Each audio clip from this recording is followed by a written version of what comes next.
Folks, Black Star Network is here.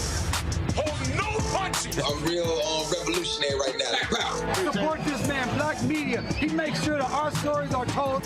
Thank you for being the voice of Black America, Roland. Stay black. I love y'all. All momentum we have now, we have to keep this going. The video looks phenomenal. See, this difference between Black Star Network and Black-owned media and something like CNN. You can't be Black-owned media and be scared. It's time to be smart. Bring your eyeballs home. You dig?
Hey, folks, today is Wednesday, August 2nd, 2023. Coming up on Vote with Martin Unfiltered, streaming live on the Black Star Network from Birmingham, where I'm attending the National Association of Black Journalists Convention. Donald Trump gets a court date where he is going to have to appear after being indicted. We'll tell you when that is going to take place. Also, in Ohio, the Ohio Supreme Court recently upheld the Reagan Tokes Act, which grants the authority to prison officials to prolong the sentence of certain inmates based on their conduct in prison. We'll talk with an attorney about this, the implication of that for citizens' rights. Also, Missouri teen Derontae Martin was found dead with a gunshot wound to his head in the home of a known white supremacist. We'll speak with his mother, the chief of staff of Campaign Zero, to shed light on the absence of an arrest in this case. Also, in 2023, a white bus driver asked two black men to go to the back of an empty bus. We'll show you disturbing video. Also, I talked with a professor who wrote a book about the issue of, first of all, Professor Timothy Lemire, to discuss how white people form their racial identity. It's a fascinating conversation. It's one you do not want to miss. It is time to bring the funk. I'm Roland Martin Unfiltered on the Black Star Network. Let's go. He's got it. Whatever the miss, he's on it. Whatever it is, he's got the scoop, the fact, the find. And when it breaks, he's right on time and it's rolling. Best believe he's knowing. Putting it down from sports to news to politics.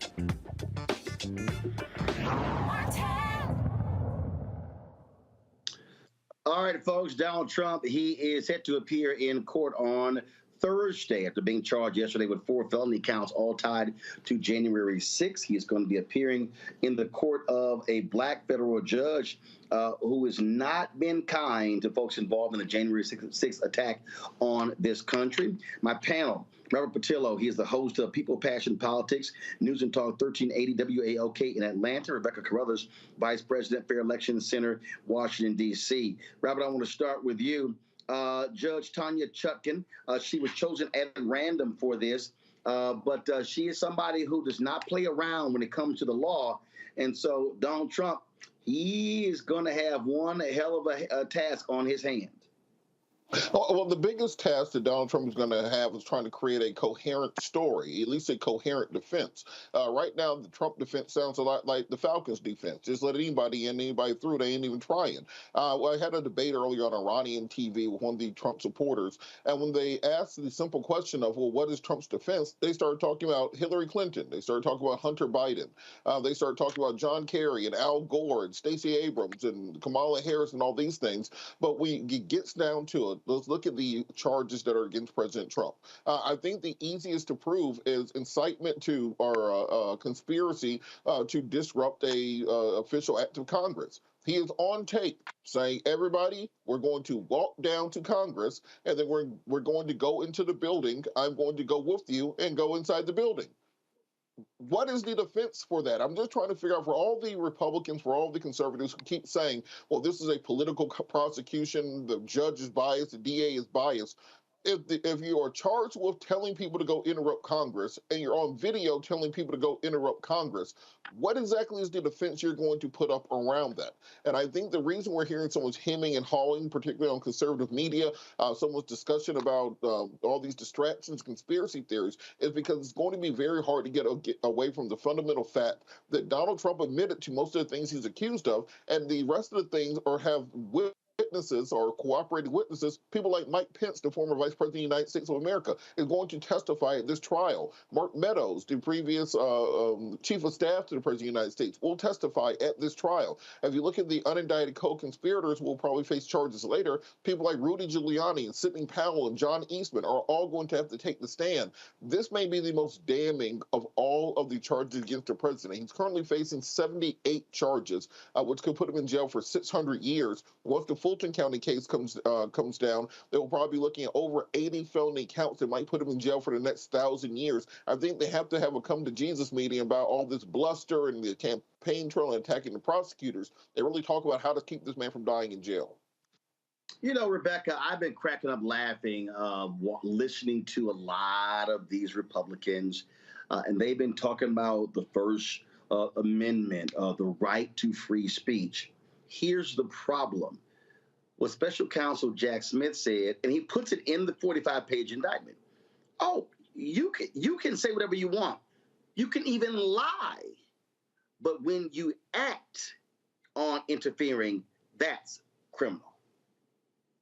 You know, Roland, this is so interesting watching this play out. After I watched your coverage last night on the latest indictment that Trump has, I actually turned to Fox News because I just had to see what was Fox going to talk about. And just like Robert said, they were talking about, Hunter Biden, or they even tried to say that this Judge Chutkan at one point worked at the same law firm, that at some point in Hunter Biden's career, he also worked at that law firm. So presumably a law firm that's had thousands of associates over the years and multiple partners, that was their only defense to watch, what's happening with Trump. I would say the only winner in this, if you could call it a winner, is Tim Scott. I think by Trump's latest indictment, especially with us seeing who the six, or even figuring out who the six co-conspirators are, this really puts Tim Scott in a good position to actually cinch and get the Republican nomination next year. So it's going to be really interesting watching this unfold. I also want to point out that regardless of which judge Trump got, dozens of judges have tried over 600 people associated with the January 6th insurrection, and over 600 people have been tried and convicted. So Trump is in good company because I expect for him to be tried and I expect him to be convicted. Here's why I would disagree about Senator Tim Scott. When you look at how people responded on yesterday, he had the most weak, impotent response, Robert, that was actually shameful. And so he keeps talking about these two forms of justice. He looks like an idiot saying all of this. Well, not in. We'll talk about that, but also he's currently in a fight with Ron DeSantis over whether or not slavery was bad. And just for Republicans who are watching, I just want to let you know: anytime you're talking about whether or not slavery was bad, regardless of if you think you have a point or not, you're losing. You're losing that conversation. That's just a conversation that you can't win. But him and Ron DeSantis going back and forth, and Ron DeSantis then comparing him to Kamala Harris, because I guess that's the only other black person he could think of, and basically saying, boy, go get my sweet tea. I ain't asked you for your opinion on this. So Tim Scott's looked very weak this week. He's looked like he's going to be ineffectual. If you can't go back and forth with Ron DeSantis on the campaign trail, how can we expect you from the conservative side of the aisle to go head-to-head with Bernie Sanders or with AOC or with Chuck Schumer? And then that leads us into this particular indictment where we've seen Mike Pence come out. My wife said today, I've never heard Mike Pence talk this much and talk this strongly and assertively. He's looked like the real adult in the room on the Republican side of the aisle. Chris Christie has acquitted himself very well during this entire process for Trump. It's as if the voices that have been just the most severely anti-Trump and not trying to kowtow to his supporters, they're coming out looking great. These other ones who are trying to play this middle-of-the-road game, the Tim Scotts, the Vivek Ramaswamys, the Nikki Haley's of the world, where you still want to keep the Trump supporters but also try to distance yourself from him, I don't think that's the eye of a needle that they're going to be able to thread. I think they're going to be weeded out as Trump is weeded out of this race also. You cannot keep trying to kiss the man's butt. And here's the other deal. You can't keep trying to say, oh, it's these Democrats and they're just, you can try to keep bringing up Hillary all you want to. Here's the deal. We're now in criminal territory, Rebecca, and that is you got to have a defense. And a Fox News television defense don't fly in a courtroom. Look, these D.C. juries aren't having it because even on Fox News last night and even this morning, part of the rebuttal was, well, I don't really think that January 6th was that big of a deal. No one I know really is talking about January 6th or even understood that it even happened or even paid attention on January 6th to see that there was even anything that did actually happen on January 6th. But what these folks have to realize, these D.C. juries live this. Living in D.C. when January 6th happened, many of us knew people who worked on the Hill. Many of us lived even in adjoining neighborhoods where we could see that there was something going on. Many of us watched local TV, local radio, was on local social media, and we were able to follow some of the events as it unfolded in real time. So we are very uniquely aware of what happened that day and the subsequent days. We're also very uniquely aware of the things that Trump was doing around town in November and in December. Many of us walk down the street and we constantly see the presidential motorcade and we see where the motorcade is going. And then you could actually go and see on the White House's website to see actually what the president's public agenda is. So we lived and breathed it. We were around it. We know that it happened. And that's what Fox News and their various defenses that they're talking about right now, it isn't going to play with any D.C. jury because a lot of these folks were acutely aware of what happened on January 6th. Well, that's right. So y'all can say whatever you want to, but trust me, that means nothing when it's time to go to court. All right, hold tight 1 second. We come back. We're going to talk about this situation in Ohio, folks, that is just strange as all get out, where somebody can actually spend more time in prison than they've actually been sentenced. We'll unpack that next on Roland Martin Unfiltered on the Black Star Network, live from Birmingham, site of the NABJ convention. Back in a moment. Hatred on the streets, a horrific scene, a white nationalist rally that descended into deadly violence. White people are losing their damn minds. As an angry pro-Trump mob storms the U.S. Capitol, we've seen We're about to see the rise of what I call white minority resistance. We have seen white folks in this country who simply cannot tolerate black folks voting. I think what we're seeing is the inevitable result of violent denial. This is part of American history. Every time that people of color have made progress, whether real or symbolic, there has been what Carol Anderson at Emory University calls white rage as a backlash. This is the rise of the Proud Boys and the Boogaloo Boys. America, there's going to be more of this. Here's all the Proud Boys, guys. This country is getting increasingly racist in its behaviors and its attitudes because of the fear of white people. The fear that they're taking our jobs, they're taking our resources, they're taking our women. This is white fear.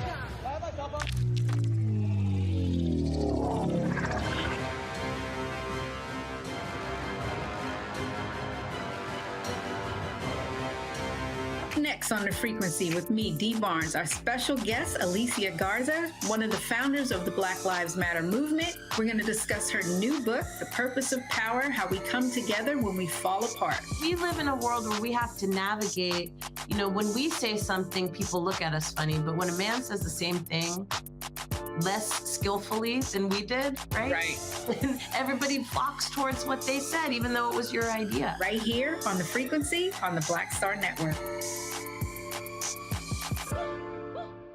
Hi, my name is Freddie Ricks. I'm from Houston, Texas. My name is Sharon Williams. I'm from Dallas, Texas. Right now, I'm rolling with Roland Martin, unfiltered, uncut, unplugged, and undamn believable. You hear me?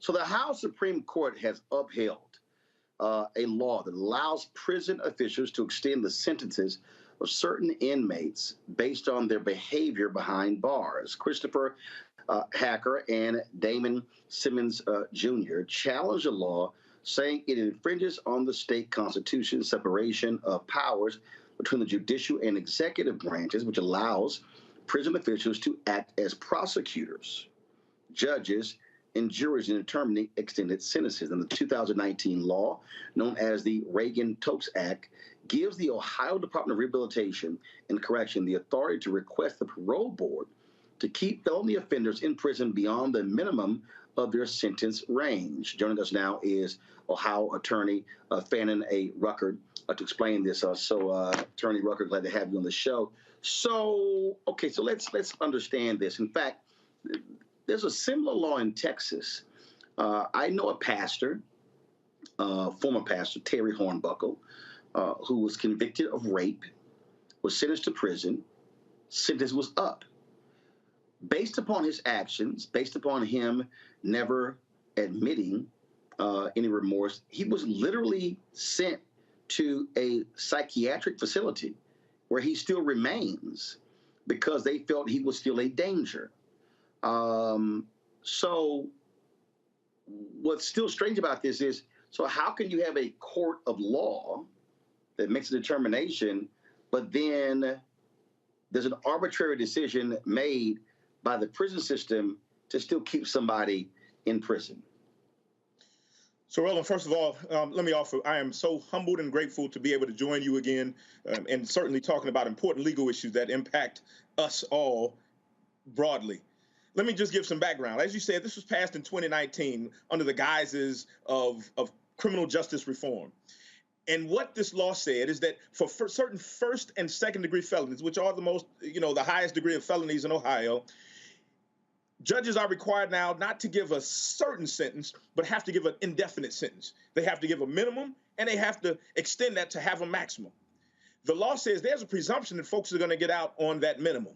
But as you pointed out, and this is where it becomes an issue, the Ohio Department of Rehabilitation and Correction has the ability to say, we don't think that this person is ready to go out into society, so we're going to extend the sentence. And they can extend the sentence from that minimum up to the maximum, which the statute also prescribed is 50% of the minimum. So if you get a 10-year sentence, now you got 10 to 15. And so even though you could get out at 10. Okay, I'm confused here. So I'm used to, I sentence you to 20 years in prison.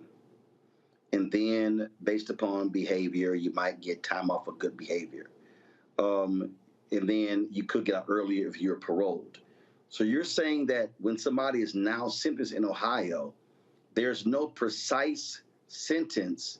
It's 8 to 12, and then it's up to the prison to decide whether you get out 8, 9, 10, 11, or 12? Which is the reason for the challenge. Let me just offer. I was a prosecutor. I was a judge for most of my career before I retired. I spent 13 years on the bench. And as judges, we appreciate our independence and the ability to enforce the sentences that we impose. And why this is a problem is because you got the judicial branch, which says we're going to make the decisions about the person's guilt or innocence, and then we're going to decide the appropriate punishments. And then the executive branch, which is not supposed to be making those decisions, making the decision that even though you sentence them, we're going to allow that sentence to be expanded by our rules and by our determination, and there's no specific parameters about how those determinations are made. That's a problem. So again, I guess what's strange to me is how then does the prison come to that conclusion? How arbitrary is it? Is there a defined rule? Is there a, like what? How does that even happen? Yeah, it says that in the law, it says that the DRC, the Department of Rehabilitation and Corrections, may rebut the presumption of the minimum sentence if, and they have about 4 factors. If the person has had an infraction during their prison term, which suggests that they're not ready to go back out in society. If at the time of their minimum sentence, they're classified as a certain level of offender, or if they decided. And then there's a little 3-word, at a hearing. It gives no specifics about what kind of hearing, who's representing, who's represented, whether the offender himself or herself actually has the opportunity to present at this hearing. I mean, it gives no parameters, which makes it really an arbitrary, one-sided decision made by an entity that has at its core keeping folks locked up to say, we're going to keep you for longer. And that's where there's a problem with this decision and, of course, with the law. Wow. Question for my panel. Robert, you first. So with this, what are some efforts that can be made to try to change this? Now that you've gone through the judicial system, does it have to be a legislative solution? And what exactly do you think would be the necessary from the community to push through a legislative solution? So, yes, a good question. You're correct. This was a legislative issue. The court has said, it's okay, it's constitutional. So now the only fix to it can be back through the legislature. And what can the legislature do? They can remove that arbitrary decision-making authority by DRC. Will they? Not likely. Why? Because Ohio, at this time, is a state that is primarily controlled by the same entities that passed this law in 2019. And so for them to reverse themselves, where they have a supermajority, is extremely unlikely. But it does just say, look, folks, be mindful of who you're voting for, be mindful of what they're enacting at the time, and stay out of the courts. I tell my clients then, I told folks who appeared in front of me back then, the best way to deal with the legal system is to stay out of it in the first place. Absolutely. And just I want for the people online who are always asking these questions, well, I'm not going to vote because I don't like Biden. I'm not going to vote for this and the other reason. There's still these state and local issues that are so crucial. So even if you don't want to vote on national issues, you have to remember that if you want to change laws like this in a state like Ohio, you're going to have to register. You're going to have to vote. You're going to turn other people out. We have the numbers. We just need the people motivated and registered. That's right. What do we say all the time? All politics is local. We may be excited about presidential elections. We may be excited about governor's races, but all politics is local. It's the local elections that ultimately decide our direction and impact us the most. And this is the perfect example of that fact. Rebecca. I want to ask so many questions, but I won't for the sake of time. I'm going to forget my due process question that I have, because I don't even see how this is remotely constitutional and how this is not a violation of due process. But that aside, I'm going to suspend my disbelief right now. Let's assume that the prison system in Ohio is saying that it is their job to rehabilitate those who enter into their penal system. So just to make sure that I'm understanding and viewers watching also understand. So if someone is showing bad behavior, i.e. showing that they're not rehabilitated, how is it their fault that they're not rehabilitated? Wouldn't that actually be on the prison system in Ohio? And wouldn't it be the prison system's fault that rehabilitation hasn't happened? Well, that's an interesting point. What is the title of the entity that's over this? It's the Department of Rehabilitation and Correction. It's the Department of Rehabilitation and Correction, which says in its name that its primary concern should be the rehabilitation and the correction of those individuals who have to come through those doors. And that's correct. If they're not rehabilitated, there's an entity to blame for that, and that would most likely be the Ohio Department of Rehabilitation and Correction for not ensuring that those who pass through those doors are different than when they come in. Laws like this, rules like this, make it less of a responsibility for those departments to act consistent with their mission and their stated purposes. So with a quick follow-up then, if it's now the role of the rehabilitation department to rehabilitate, and if they're saying by their own admission that people aren't being rehabilitated, then technically couldn't prisoners sue like under a property claim that they're not getting what they're told that they're supposed to be getting during their experience in prison? I imagine that they could, and I'm guessing that there probably have been similar cases, but as someone who practices constitutional law and civil rights law, I can tell you that there is a presumption that there are fewer and less enforceable rights that prisoners have than folks who are not incarcerated. So, for example, I do medical malpractice. In medical malpractice, you say that the standard of care that a person received fell below a certain threshold. In prison, that threshold is actually lower because they're allowed the minimum standard of care when it comes to medical treatment that they receive. So is that possible to have a lawsuit saying, look, you all said you're about rehabilitation. I'm not rehabilitated, so I'm going to, I'm entitled to compensation or even release early because you're not doing your job. Sure, that argument can be made, but I would argue that that would be an incredibly high hill to climb for an inmate to successfully argue that it's their responsibility and that they have a constitutional responsibility to ensure that that happens. All right, then. Phantom, we certainly appreciate it, man. Thanks a lot. Thanks so much. All right, Frat. Thanks so very much. All right, folks, got to go to a break. We'll be back on Roland Martin Unfiltered on the Black Star Network. Don't forget to support us in what we do. Download the Black Star Network app, Apple phone, Android phone, Apple TV, Android TV, Roku, Amazon Fire TV, Xbox One, Samsung Smart TV. You can also, of course, contribute to what we do by sending your check and money order to P.O. Box 57196, Washington, D.C., 20037-0196. Cash App, $ RM Unfiltered. PayPal, R Martin Unfiltered. Venmo is RM Unfiltered. Zelle, Roland at RolandSMartin.com, Roland at RolandMartinUnfiltered.com. We will be right back.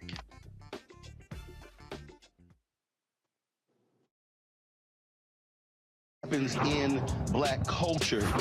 We're about covering these things that matter to us, speaking to our issues and concerns. This is a genuine people-powered movement. There's a lot of stuff that we're not getting. You get it, and you spread the word. We wish to plead our own cause. Too long have others spoken for us. We cannot tell our own story if we can't pay for it. This is about covering us. Invest in Black-owned media. Your dollars matter. We don't have to keep asking them to cover our stuff. So please support us in what we do, folks. We want to hit 2,000 people, $50 this month, raise $100,000. We're behind 100,000, so we want to hit that. Y'all money makes this possible. Checks and money orders go to P.O. Box 57196, Washington, D.C., 20037-0196. The Cash App is $RM Unfiltered. PayPal is R Martin Unfiltered. Venmo is RM Unfiltered. Zelle is Roland at RolandSMartin.com. On a next, A Balanced Life with me, Dr. Jackie. How are you being of service to others?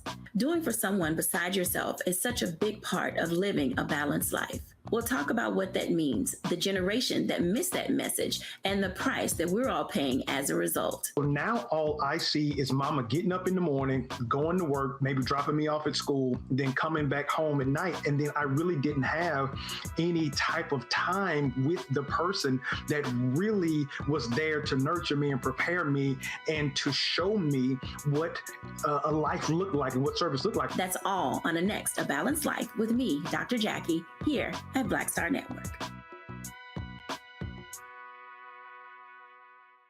My name is Lena Charles, and I'm from Opelousas, Louisiana. Yes, that is Zydeco capital of the world. My name is Margaret Chappelle. I'm from Dallas, Texas, representing the Urban Trivia Game. It's me, Sherry Shepherd, and you know what you watch. Roland Martin on Unfiltered.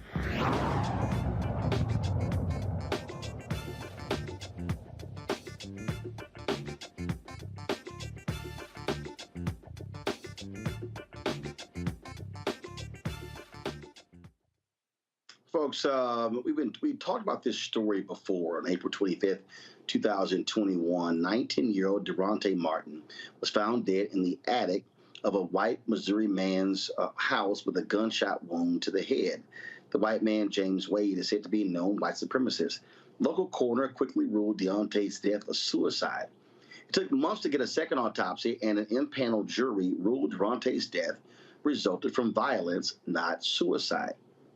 But still, 2 years later, no one has been arrested for his death. There are discussions about the DOJ's potentially taking over the case. Katie Ryan is Chief of Staff for Campaign Zero, and she joins us right now. So, Katie, this is strange here. We had the family on before discussing this case, and apparently there was supposedly a party at this man's home. So can you bring folks, those who didn't see us then, bring us today on what the hell happened here?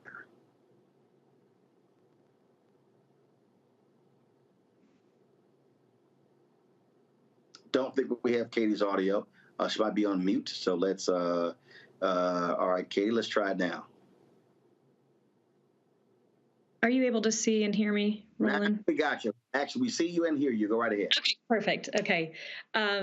Yes, thank you so much again for using your platform to get this story out and for welcoming us again. And I, spoiler alert, I wish I really had some compelling and exciting and positive news to share about there being movement in this case. We are not there yet. But as a quick refresher for people who have not followed the case of Derontae Martin, you're correct. April 25th, 2021, Derontae, who is a young African-American man, aspiring football star, preparing to go to college to live out his dream of playing football, was taken to a party.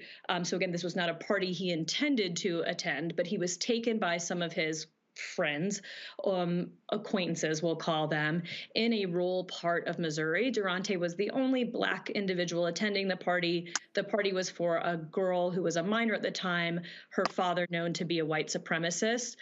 We don't know the full description of what occurred at that party this evening, other than we have the audio of the 911 call in which James Wade is calling the police to alert them that he has discovered Derontae's body shot in the attic of his home.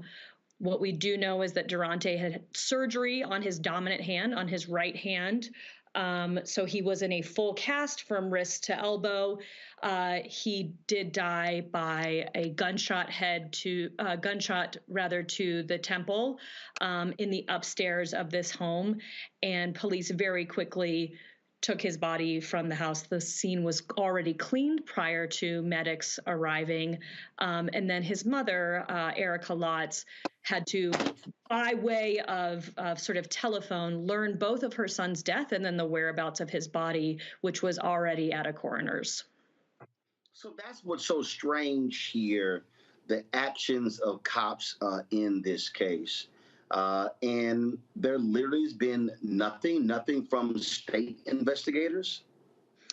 So as you mentioned earlier, right, the death was ruled a suicide immediately. I believe within 48 hours, the death, Derontae's death was ruled a suicide. So the family had to finance and find a second individual to conduct an autopsy, who very quickly ruled that the death was actually by means of violence, that the distance at which the gun had fired, that it did not appear that it would have even been possible for him to have done this.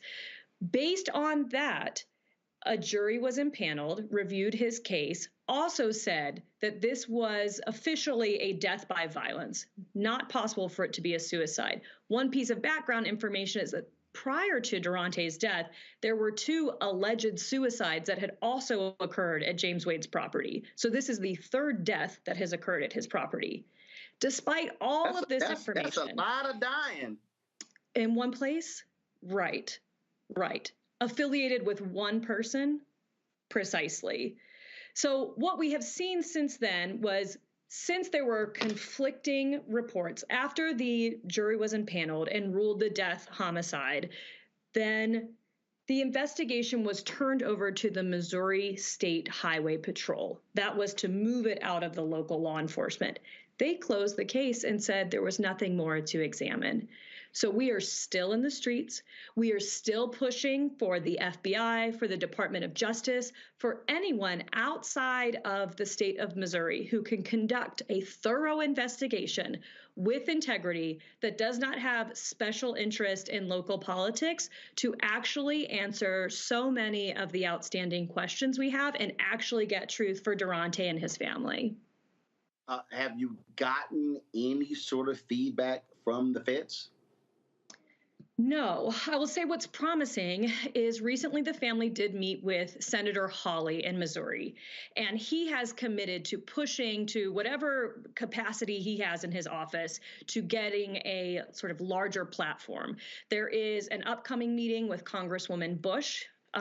She will be meeting with Derontae's family this week, so we are also hopeful that she'll be able to apply some level of pressure.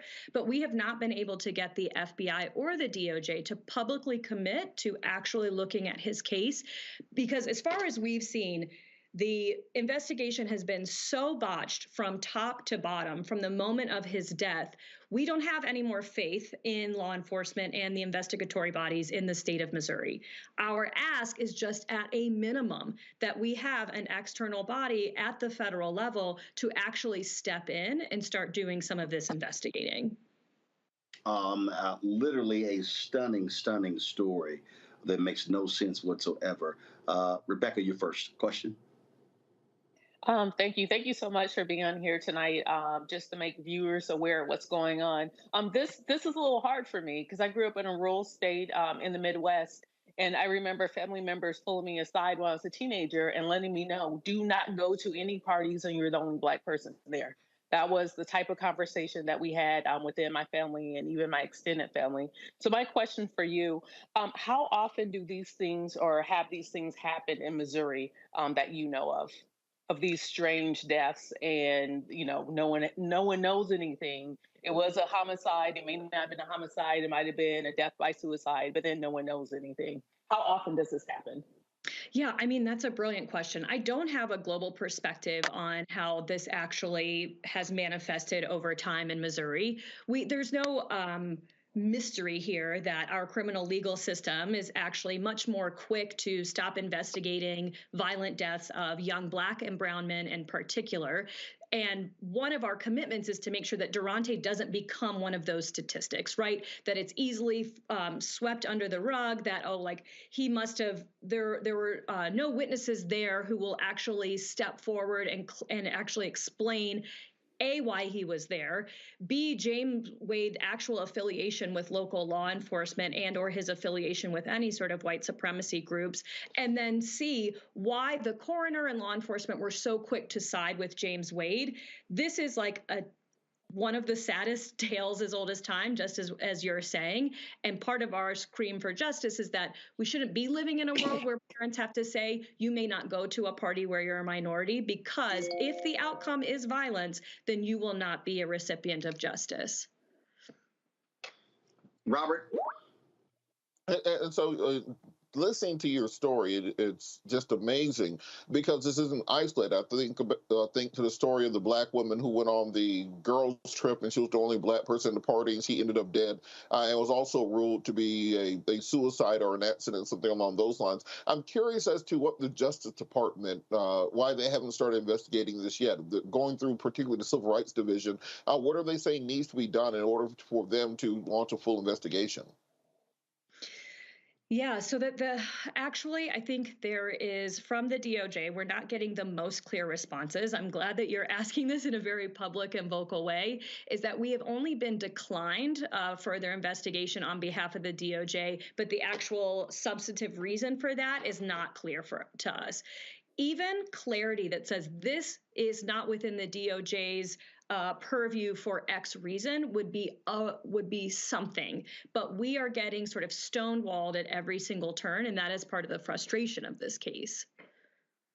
And I'm also reminded of the Ahmaud Arbery case, for example, in South Georgia, where the local prosecutor would have prosecuted and went through 3 separate prosecutors before the state's attorney stepped in because of the public pressure on it. What has the state's attorney's office, the attorney general of the state, said? Like, what do you think would be necessary in order to get them to at least put some attention on? Because that's the case in Georgia where we did not get immediate action, but after several months of public pressure, we were able to get the state to step in.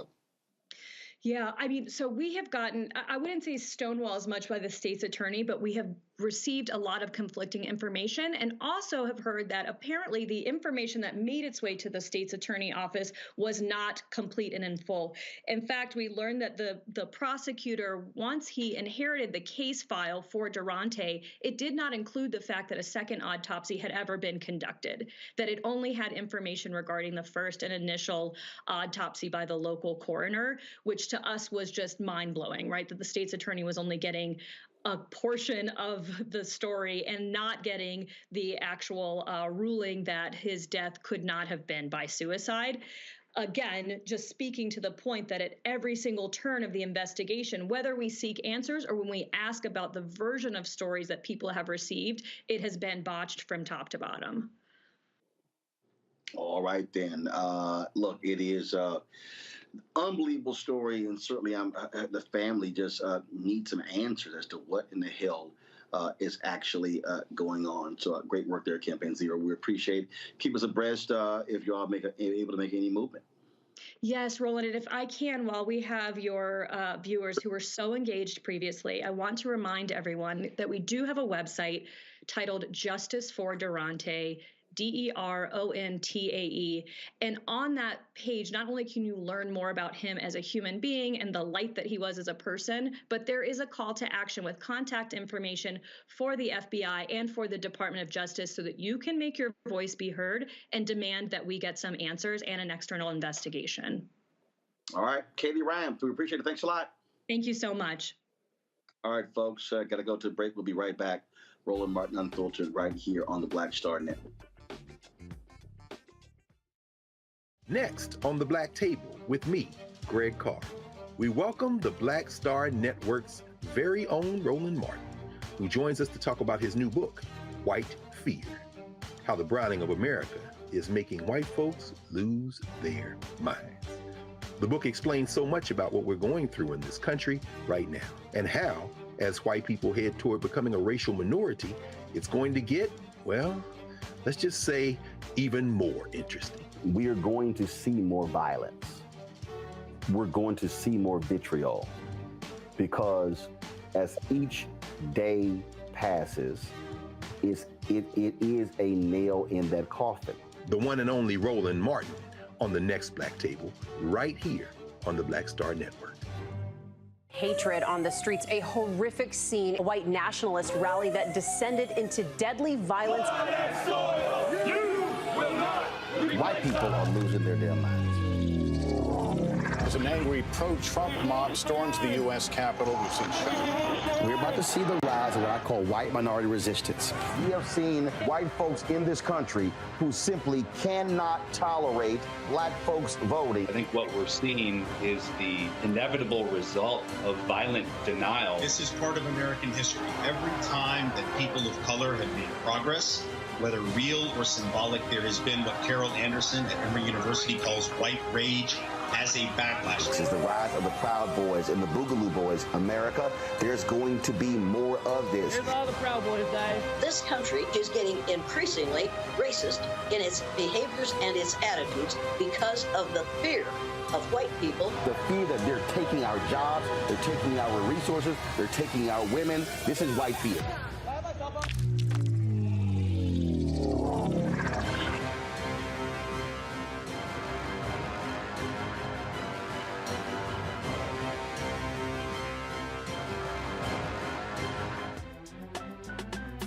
I'm Faraji Muhammad, live from LA. And this is The Culture. The Culture is a two-way conversation. You and me. We talk about the stories, politics, the good, the bad, and the downright ugly. So join our community every day at 3 p.m. Eastern and let your voice be heard. Hey, we're all in this together. So let's talk about it and see what kind of trouble we can get into. It's The Culture. Weekdays at 3, only on the Black Star Network. Hello, I'm Jamia Pugh. I am from Coatesville, Pennsylvania, just an hour right outside of Philadelphia. My name is Jasmine Pugh. I'm also from Coatesville, Pennsylvania. You are watching Roland Martin Unfiltered. Stay right here.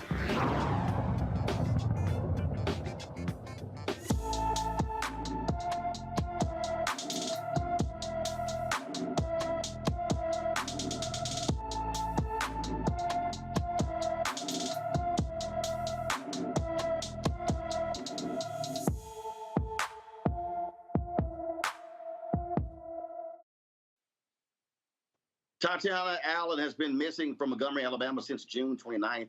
The 16-year-old is 5 feet 8 inches tall, weighs 145 pounds, with light brown hair and brown eyes. Anyone with information about Tatiana Allen should call the Montgomery, Alabama Police Department at 334-241-2651, 334-241-2651. All right, folks, the white bus driver asked two black men in Fargo, North Dakota, to actually move to the back of the bus. No, seriously. And the bus was empty. Watch this. Okay. Oh, you got me on camera? I got you have 6 cameras on this spot. So then they know that nothing's going on. Thank you for saying that. Thank you, camera. Yeah. Thank you. Okay. You want to ride or not? You bothering me. I'm doing what you asked me to do. I'm back here. I took a seat. Okay. Right. Driver? That's it? All right. I have to use the restroom. No. Okay. And we have the camera watching. That's cool. Hold on. Oh, that's cool. I have to go. No, I have to go. I'm right now. Are you guys trying to start something? I went to the back of the seat. Nothing wrong. So I'll call them right now. Because we did nothing wrong. We've not started you or anything. You have an attitude with us. I asked you a simple question. I did nothing to you. It's on camera. So if you really want to do this, we can do this. Oh. You said you were going to call it. I was referring to you. I asked you a simple question. That's why I think I was doing on our camera all the time. Just around. I lie with you all the time. It wasn't the guy in there right got the back. Sort of stock your white guy. Super nice with the daughter that rides sometimes. I've been riding with him for a long time. I don't remember his name, but the point is, he's never treated anybody like this. I asked you a simple question. I just said, and it's all on film. You came across with attitude. No, I didn't. Everybody was wrong. Yes. No, sir. This is the morning. Okay, hold on. It's cool because I'm asking him. It's on camera. All right. It's on camera. I just need to go where I'm trying to go, man. We all have cameras, but that's why I'm saying, if you really want to call the cops, we can call them because nothing was wrong. Nothing did wrong. There's no physical assault. Go take your seat before I change. All right. So all I'm saying is, I asked you a simple question. And I tried to answer it, but you were interrupting me. Sir, I was turning around and you're sitting there. Hey, I gotta go. We gotta go. Turn around and say, oh. It's just like you're trying to banter. You're trying to say something that I asked you a simple question. I turned around to walk away. You're steady in front of me, watching me. And I turned around like this and looked, and I said, okay, I'm going away. Let's back this up to the beginning. Can we just know? Can we just go? Let's just go, man. I showed you Let that man. Like I always do. And I said it's right there. So that way you can look on your map.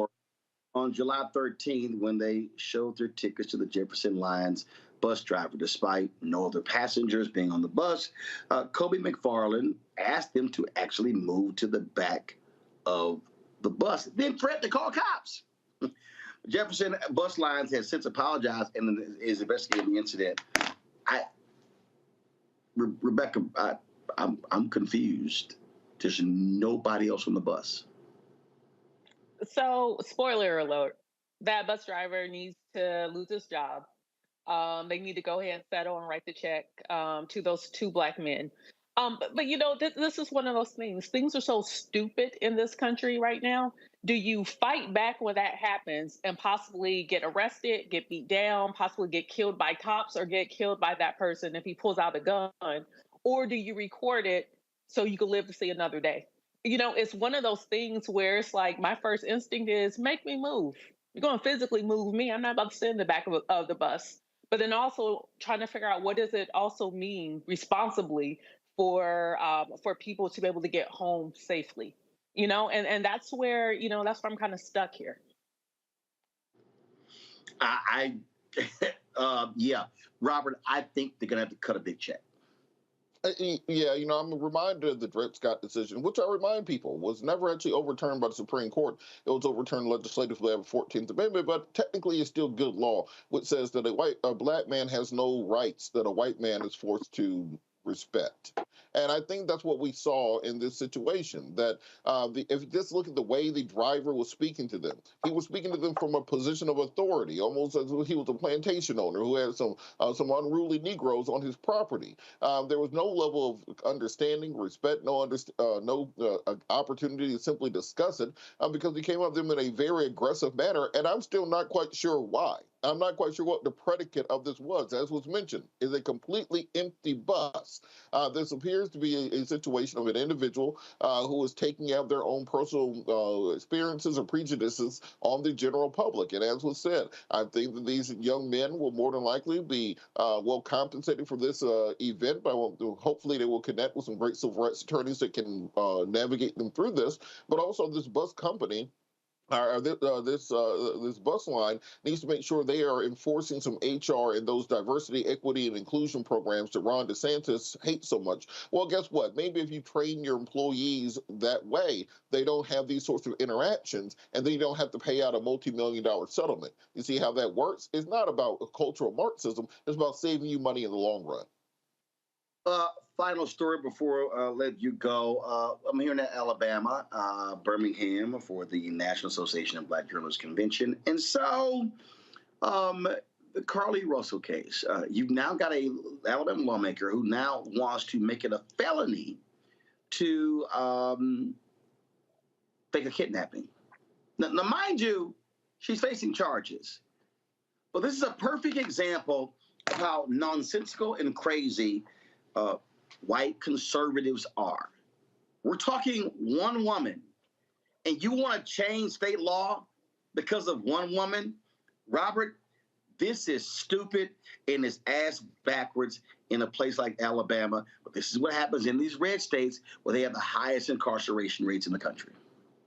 Of course, and not just that. Think about the chilling effect it may have on individuals potentially reporting kidnappings. You may want to stop the Carlee Russell because, you know, Lord knows that happens every day. No, this is an isolated incident. But what happens if you put more barriers in place, if you put any thought in the minds of an individual that I might be charged with a felony if I report my own kidnapping, or if there's a misunderstanding or anything along those lines, well, then you've now put a chilling effect that may put more women in danger. So I know it's a knee-jerk reaction to do something stupid, but it's a much better reaction to sit there, talk to victims' rights advocates, if you really want to do something, figure out how to assign more state resources to finding the thousands of missing children in the state of Alabama. Assign more resources to battered women's shelters. Work to increase the number of rights that women have in the state. We're passing a law about increasing the penalties for faking a kidnapping. It may sound good on a campaign ad in Marion, Alabama somewhere, but it's not effective in actually fixing the problem. Rebecca. You know, the last time we talked about it, some of your viewers thought that I was defending Carly, and I just want to make it clear, I am not. What she did was very clownish, especially for allegedly doing this over because her boyfriend allegedly cheated. Great. But that said, just like what Robert said, bottom line, if this was a white woman who did something like this, and we see plenty of white women who claim that someone assaulted them or that they were kidnapped or someone attempted to take them, we don't see this knee-jerk legislation. So while, yes, we think what Carly did was clownish behavior, at the same time, this doesn't make sense. Even some of the state legislators in Alabama said that this might only happen once every 5 to 10 years. Like, I think they're trying to make an example out of her because she is a Black woman who, yes, in this instance, was very clownish. Absolutely. All right, Rebecca, Robert, we really appreciate y'all joining us on today's show. Thank you so very much. Thank you. Folks, we come back on the show. A fascinating conversation with a professor out of Minnesota on how white people actually learn to be white. Timothy Linsbeer's book is called White Folks, Race and Identity in Rural America. It examines how white racial identity actually depends on color and how it is literally formed. It is a fascinating conversation, and we will have that next, right here on Roland Martin Unfiltered on the Black Star Network. On the next Get Wealthy with me, Deborah Owens, America's Wealth Coach, the studies show that millennials and Gen Xers will be less well off than their parents. What can we do to make sure that we get to children younger and that they have the right money habits? Well, joining me on the next Get Wealthy is an author who's created a master playbook. Be willing to share some of your money mistakes, right? If that's what you have to lean on, start with the money mistakes that you have made, but don't just tell the mistake, right? Tell the lesson in the mistake. That's right here on Get Wealthy, only on Black Star Network.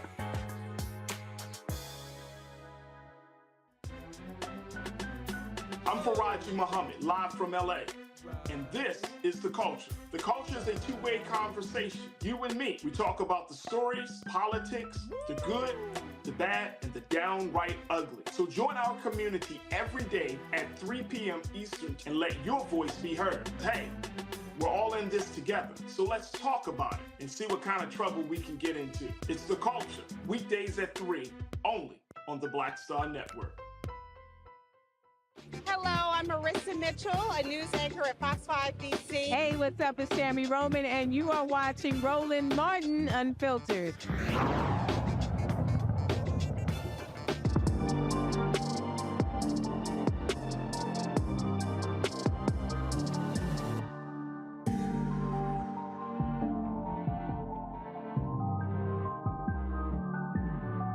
All right, Timothy, here's one of the things that I think, first of all, why I wanted to talk to you, because this is something that I've always found to be very fascinating. Anybody who studies American history, what they will discover is that the lives of broke-ass white people, and I use that phrase all the time. I was like, look, broke is broke. You can be white and broke. You can be Black and broke. Last I checked, broke is broke.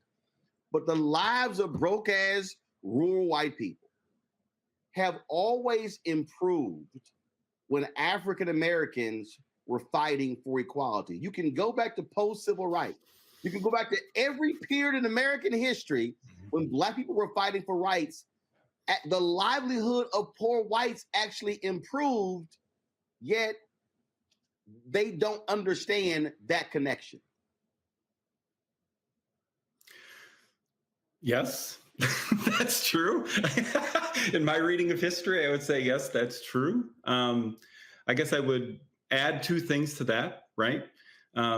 First of all, I would just say that, like W.E.B. Du Bois said, that's on purpose, right? The white elites in society are using what he called a slowly evolved method to make sure that they're successful at pitting elite white people against working white people.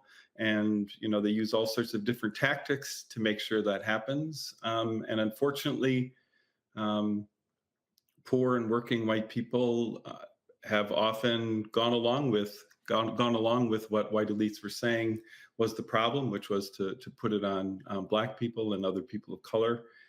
The second thing I would say is that in the interviews I did for the book, I think it's fairly obvious that there's at least a partial seeing through of those methods. And that's why it matters to me to work on these things in educational and political arenas to help white working people, white rural people kind of understand how the system is set up, and so that they, direct their action and direct their anger in the correct direction. Well, during the 4 years of Donald Trump, it was crazy to me. I would see these stories, and I would see all of this economic anxiety, and I would see these dairy farmers in Wisconsin and other farmers in Iowa and Illinois, and they would be going on and on and on. And I would sit there and go, you do know the fool who's causing the trade war with China, which has caused milk prices to plummet, soybeans to plummet, is the very fool who y'all say are going to save you when he caused your problems, and then turned around and 25 billion went to farmers, nearly all white. And it was like, yay. It was kind of like, but the money came because he caused the problem that actually devastated you. And what killed me the most, Timothy, I said, that was a guy. I think he was from Wisconsin, who literally lost the family business due to Donald Trump's trade wars. And he went, I will still vote for him. And he said, and if that meant losing the family business, so be it. I was going, whiteness is truly a narcotic. Yeah. Yeah. I mean, I think it's important to remember that the numbers, look, I'm not a political expert. I'm not a political theorist. I'm not a political scientist. I'm an educator. And so I'm mostly worried about how do we figure out how to work with different sorts of people to help them understand their own lives, understand who and where they are in our society, and so they can take action. I, like many others, am baffled by the support of Trump. I think it's important to say that we still have to remember that it was white people from suburbs that put Trump in office. The numbers of when they tell the election story this way, that it was rural white people that put Trump in office, that's not exactly the truth. Well, first of all, anybody who gets put in office is really a combination of people. Just like people say, Black folks put Biden in office. Actually, no, because yes, he won Georgia, but he also won Arizona, and there are many Black people in Arizona. So it's a combination of people. But the reality is, he also in the Republican Party appeals to voters who are with a high school diploma or less. And so when you start looking at the demographic numbers, you begin to understand, like, so when you say, what is the base? But what just kept getting me though was like just literally this voting against one's economic interests. And I'm sitting here going, you're broke.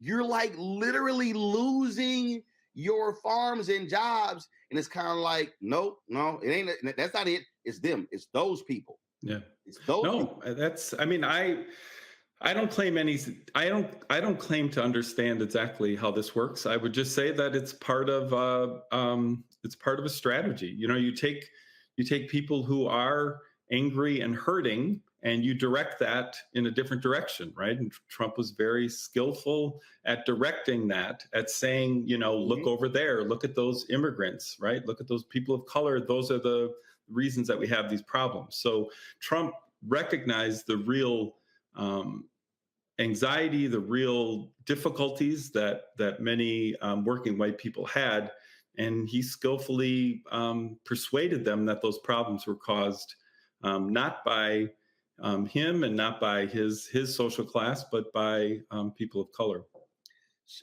But when you're listening to these folks talk, and when you're talking to them,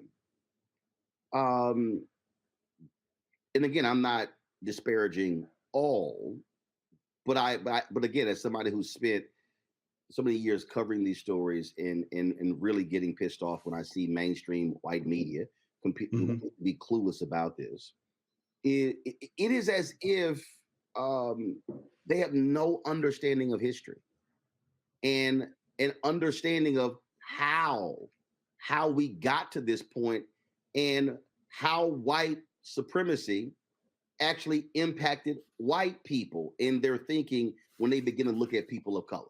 Yeah. Well, I mean, that's why the book is grounded in a tradition of Black theorizing of white people, right? It's a tradition that can be traced back in different ways, but I would usually trace it back to W.E.B. Du Bois's Black Reconstruction in America, 1860 to 1880, where he tried to make sense about this dynamic, right? He was saying we should start paying attention to the social class relation across white elites and white working people as part of an engine, right? Part of the engine of reproducing white supremacy. And the other key figure that I use is the Reverend Tandeyaka's book, Learning to be White, who tries to make sense of what happens to the relationships of white people within their own families and small communities in a society that's set up to separate white people from Black people. And she found that little white kids as they're growing up, learned that they could lose the love and support of their family if their desires for friendship and solidarity went outside the white community. And so that's a potent mix of things, right? One of the things I'm trying to help people understand is how important white fear is, right? That's one of the reasons I was interested in talking to you, because of your book on white fear. And so white fear includes both the sort of fear of stereotypes of people of color and Black people, especially Black men. But white fear also includes a fear of your own community, right? And I'm trying to help people understand that in our anti-racist efforts, we have to start making sense of, paying attention to, and figuring out how we're going to respond to both of these sorts of fears. And so far, in many of our educational efforts, pretty much we've just been asking white people to confess their privilege. And I just don't think that's a very good basis to base our educational and political work.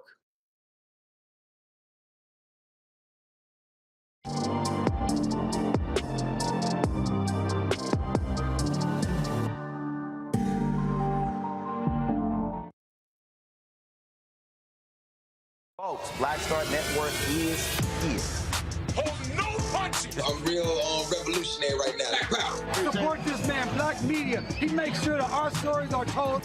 Thank you for being the voice of Black America, Roland. Stay Black. I love y'all. All momentum we have now, we have to keep this going. The video looks phenomenal. See, this difference between Black Star Network and Black-owned media and something like CNN. You can't be Black-owned media and be scared. It's time to be smart. Bring your eyeballs home. You dig?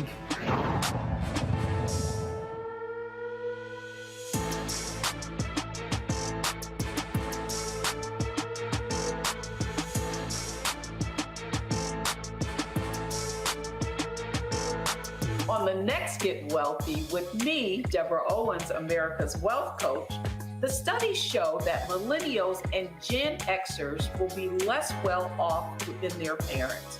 What can we do to make sure that we get to children younger and that they have the right money habits? Well, joining me on the next Get Wealthy is an author who's created a master playbook. Be willing to share some of your money mistakes, right? If that's what you have to lean on, start with the money mistakes that you have made, but don't just tell the mistake, right? Tell the lesson in the mistake. That's right here on Get Wealthy, only on Black Star Network. Hi, everybody. I'm Kim Coles. Hey, I'm Donnie Simpson. Yo, it's your man Dion Cole from Blackish, and you watch Roland Martin, Unfiltered.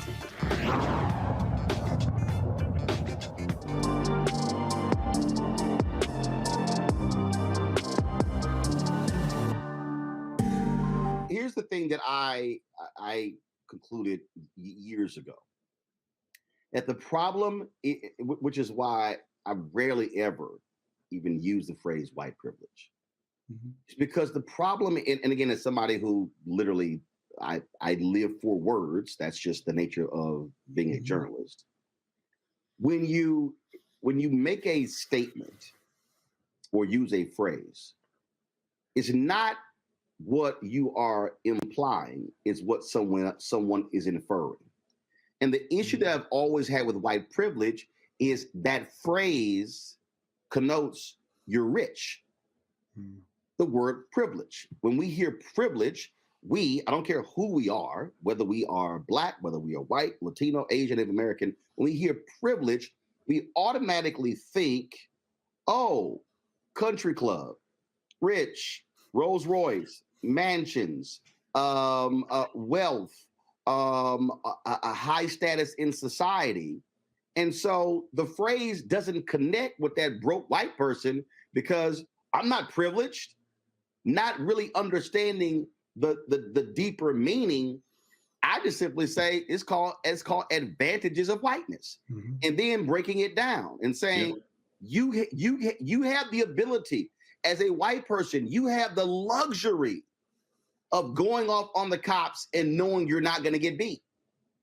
You have the luxury of going shopping and not getting followed around. You have the luxury of knocking on somebody's door and they not seeing, and if they see a white figure, they don't automatically grab their gun and fire through the door like what happened in Kansas City.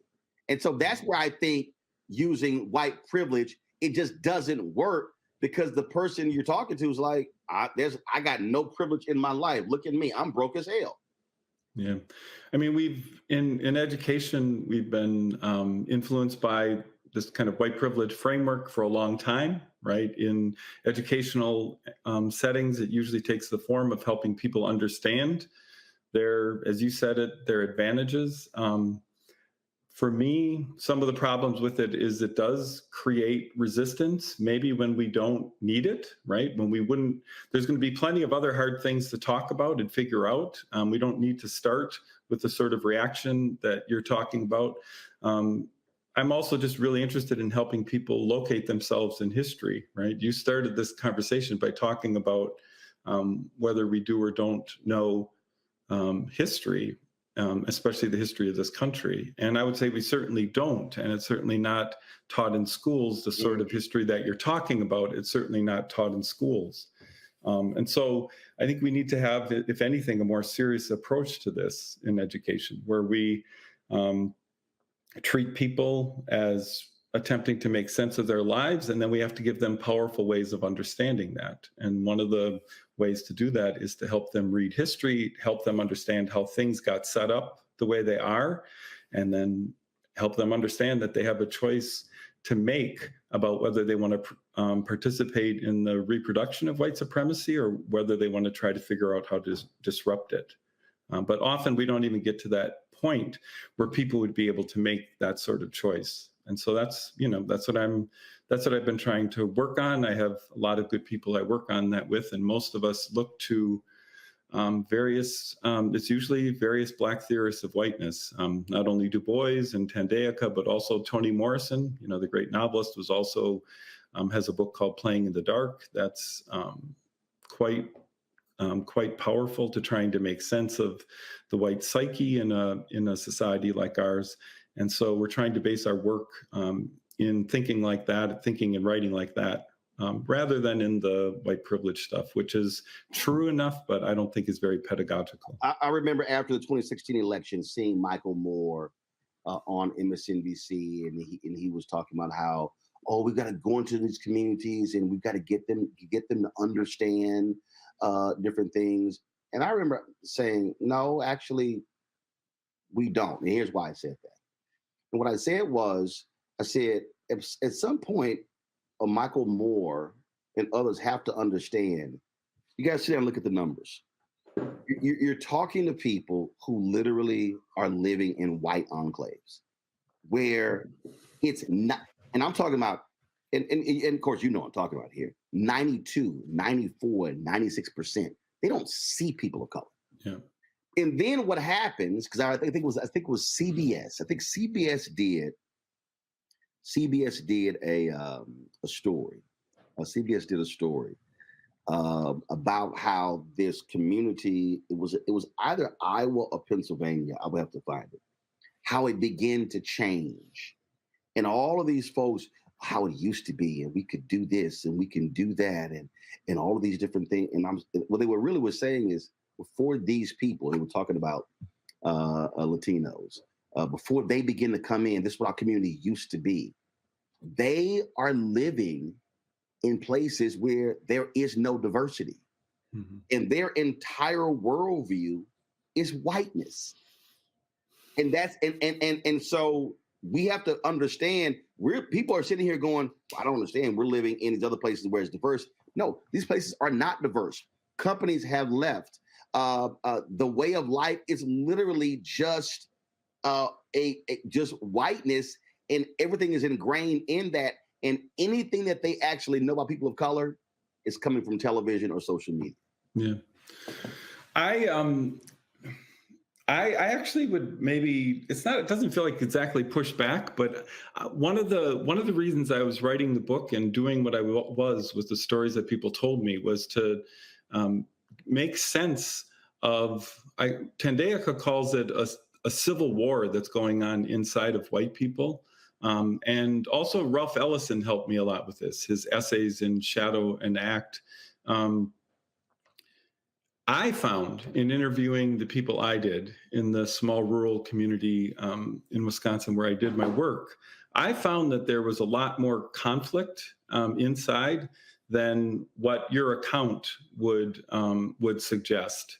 And I ultimately located that with the help of Ellison in a sense that white people still wanted to believe that they were part of a country that where equality was like an aspect of the sacred creed of the country. And then at the same time, they understood that this country was not characterized by equality and was radically unequal. And Ellison asks then, what happens when white people understand that they say they believe in and want something, but they see that it's exactly the opposite in everyday life. And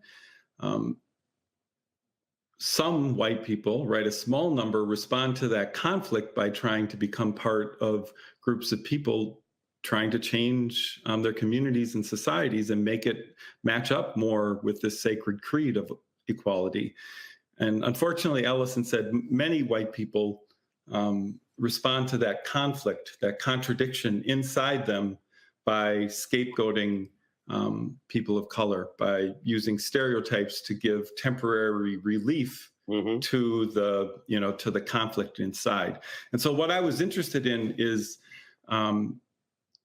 using the stories that people told me to help readers understand this inner struggle, and then to think about, I didn't do this in the book, but hopefully it becomes a resource to thinking about how do we respond as teachers, how do we respond pedagogically to this conflict? And are there resources in this conflict that we've not been drawing on yet?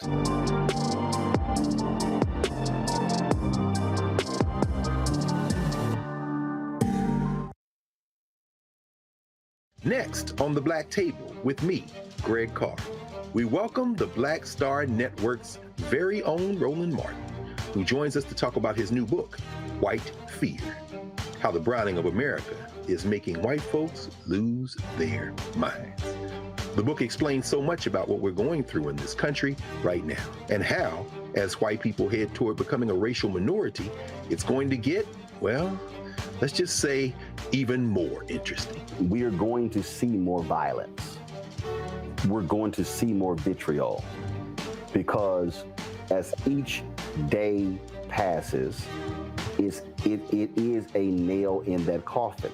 The one and only Roland Martin on the next Black Table, right here on the Black Star Network. On a next, A Balanced Life with me, Dr. Jackie. How are you being of service to others?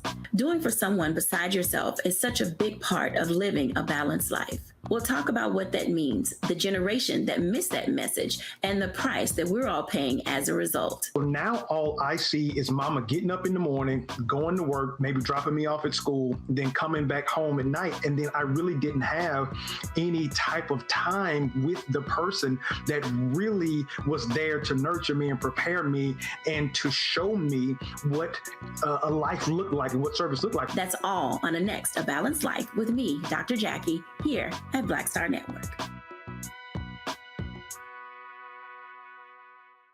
Hey, what's up? It's Sammy Roman. Hey, it's John Murray, the executive producer of the new Sherry Shepherd Talk Show. It's me, Sherry Shepherd, and you know what you're watching, Roland Martin Unfiltered.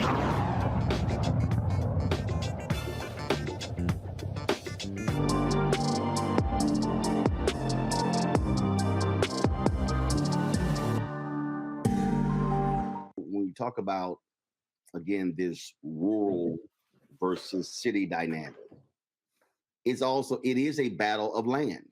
Yeah. And when I say land, it is a battle of how political lines are also drawn. Yeah. And the reality is how power is now determined. Yeah.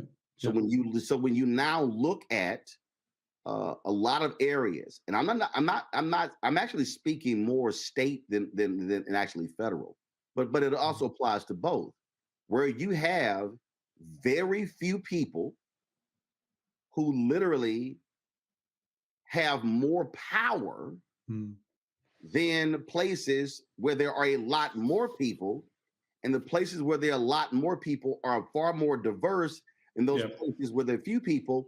And so now what happens is the individuals who are living largely in these white enclaves, in these rural areas, they have real power.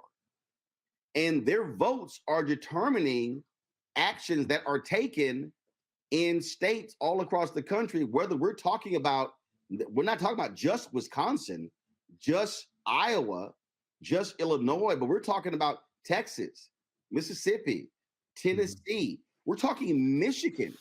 I think people don't understand. You go outside of Detroit, Pontiac, Lansing, Flint, Michigan is rural America.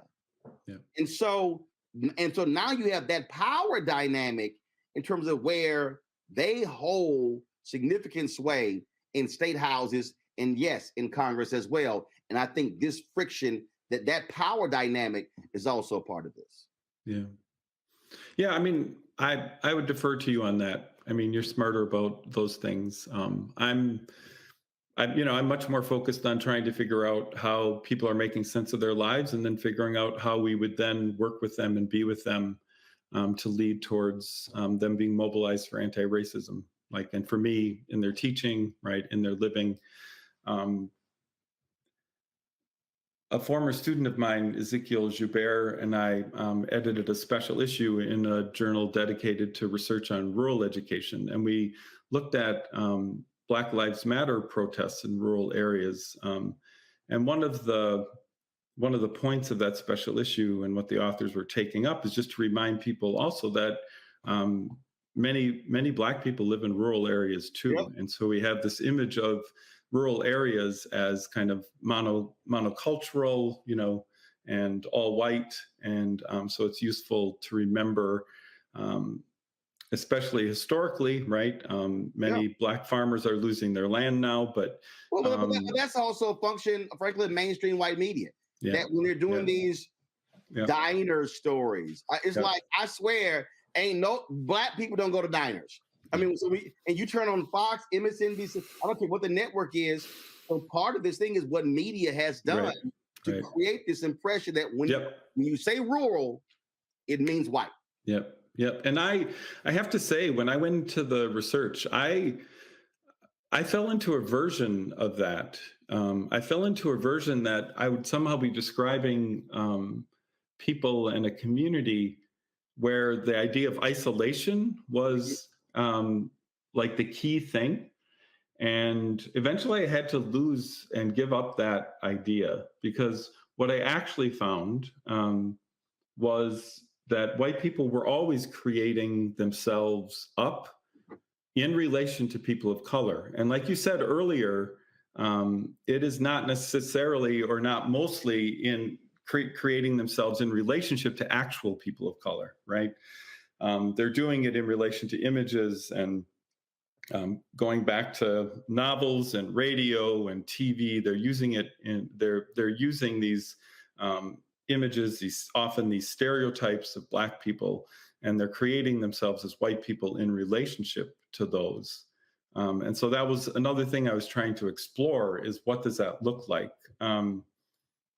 In the first chapter, it's why I decided I wanted to look at some storytelling that I'd done at a high school, an all-white high school in the same rural community, where I was telling Uncle Remus stories. And so I talk about a performance that I did when I was a senior in high school, telling these stories. And it, of course, was based on the Disney movie of Brer Rabbit and Brer Fox, what is it, Song of the South? Mm-hmm. And so I do an interpretation of my performance as a latter-day blackface minstrelsy without blacking up, but certainly using Black materials to create a sense of myself, and not just, entertain my audience, but also I was somehow doing this serious work of creating us as white people, right, in the telling of these stories. And so I worked through that in the first chapter to try to make sense of these processes of how white people, even in rural areas, even who have very limited contact with people of color, how somehow, especially Black people, are part of that construction. And then again, wondering about what are we going to do about that? What sorts of educational activities are we going to need to be engaging in order to make sense of that, unearth that, figure out how it created our insides, right? And created how we think about things, and then move forward. When we look at where we are now, and so much of this, again, when I talk about politics, the reality is, and I tell my audience this here, you can't talk about economics and culture and not talk about politics, because the reality is they actually all go together. And one of the things that it is hard for people to have to contend with is that the America of yesterday simply is not the America of tomorrow. And you used to have a different distribution of resources, companies, people. When you think about manufacturing, you think about textiles, when you think about all of those different things. And the reality is that how our economy has changed is also led to the change in rural America. And you go to these places, and that one plant, that one company used to literally drive the entire town, county, region, in that folks worked there. The money that they earned there, they bought homes, they actually drove the businesses. Now that company, that plant leaves. What you literally have left are people, buildings, who are in, frankly, no man's land, and trying to figure it out. And the thing is, if you live there your whole life, like many of us who come from other places, you want to stay there, but the world that you knew then simply doesn't exist now. When you were having these conversations, did that come up? What in terms of and how did you feel when you were listening to your subjects talk about how where they live has changed and altered from what it used to be? I don't know if it was a function of the sort of the interviews that I did, that first of all, I'll just say what you're describing is and definitely an aspect of sort of white consciousness, white thinking, white feeling. I think, especially among the older people that I interviewed, that sense of change and sense of loss was definitely there. It didn't come up so much among the people that I was talking with, maybe because we often were, I was asking them to talk, to remember experiences that they had had when they were younger. I would say that the sense of economic precarity was there. So they definitely, especially William, who's in one of the chapters, was one of these farmers that wasn't sure that they were going to be able to make it go, and that the farm that had been in their family they were going to have to sell it. I didn't see quite the nostalgia for, I guess, for the way things had been in these interviews. One way that I did see it happening, and I just from my own family that still lives there, I can feel this, is if there's a nostalgia, it's for a sense that it's for a sense that America stood for something good, and that's what's been eroded. And President George W. Bush was, I think, very challenging for people like my parents, who wanted to believe that the United States stood for something good. And I just remember having a conversation with my mom once about, torture being now on the table as a legitimate way of gaining information. And I could just watch how difficult it was for her to put this together, what she wanted to believe about America. So I would say there's, that's one of the things that I haven't figured out how to work through yet with people, is just a wanting to believe in the United States as standing for something good, I guess, especially internationally, but also internally. Obviously, once you start seriously taking up, these racial histories and social class histories, the United States start looking like something different. So.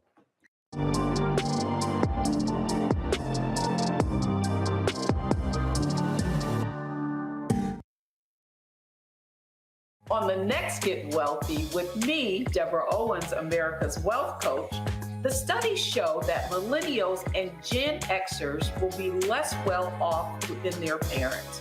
What can we do to make sure that we get to children younger and that they have the right money habits? Well, joining me on the next Get Wealthy is an author who's created a master playbook. Be willing to share some of your money mistakes, right? If that's what you have to lean on, start with the money mistakes that you have made, but don't just tell the mistake, right? Tell the lesson in the mistake. That's right here on Get Wealthy, only on Black Star Network.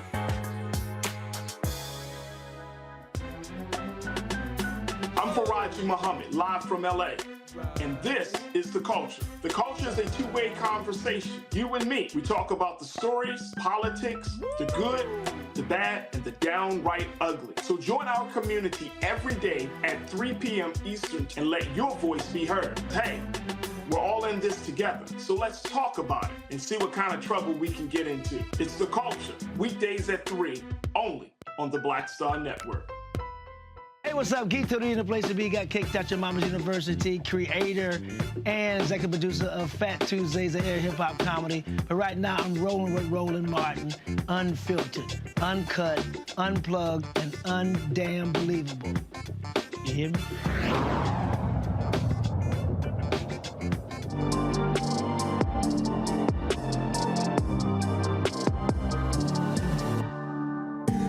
I believe that the reason you got so much friction right now with the 1619 Project and with Black Lives Matter and with so many other groups out here is because, again, with the demographic shift, you now have people of color who are in position to be able to tell our own story. Yep. So we no longer have to abide by, frankly, what white historians have told us. Yeah. And I think that, like, for instance, I was going through my bookshelf last night, and so I've got Stephen Kinzer's book, Overthrow, and where he details in his book the 13 different times the United States directly overthrew other governments. And it is unsettling to a lot of people to have a conversation about a bunch of evil stuff that we've done. Like, oh no, wait, no, not America. We're the greatest country that's ever been created. God is, and it's like, you do know, we didn't, that just didn't just happen all out of goodness and love and harmony. And I'll use Colin Kaepernick, as an example. People were so pissed off by that. A lot of white folks were pissed off by it because Colin Kaepernick dared to say, sorry, I just don't have the same apple pie, everything is wonderful view of America. And I think that is also a part of this white-black dynamic. And even a lot of white folks are having that problem with their young white kids, nieces, and nephews, because they are now going, hey, hold up, all that stuff y'all told us, everything wasn't kosher. Yep. Absolutely. And that's why the Reverend Tendeaka's work is important to this book, because she really tried to make sense of what was going on between white parents, white adults in a community, and their own children, right? And what she found was this, which I think is true, that children aren't born with racist ideas. They initially have all sorts of desires that go all sorts of different directions, for different sorts of friends, for different sorts of songs they like, for their participation in popular culture, their stories they like, and they learn, often not in dramatic ways. They learn that there's something wrong with them for having desires that stretch outside of the white community. And so one of the difficulties here is that a lot of those experiences are both buried in time, that they happened when people were young, but they're also buried because when you're going through these as a young kid or a youth, you don't exactly know what the problem is, right? Tendeaka tells this story about, I can't remember what she named him in the book, but he's this little 5-year-old kid, and every day he plays with 2 Black kids that live down the street, and he's having his birthday, and he says to them to come to his birthday party.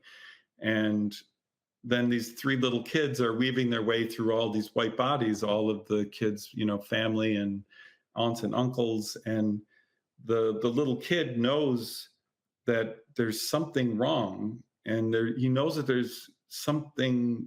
The something has to do with him inviting his friends to his party, but none of it is named, right? None of it's all this kind of quiet thing that he feels, that he's somehow done something wrong, or there's something wrong in relationship to his friends. And Tendeaka uses stories like that to try to make sense of then this problem that white people have, which is that they learn that the love of their families and communities is very conditional, and it's conditional on them staying within their hopes, their dreams, their desires for friendship, staying within the white community. And that's a difficult thing to work with and uncover. I have my students read work like Tendeaka's and what I was trying to do in these stories.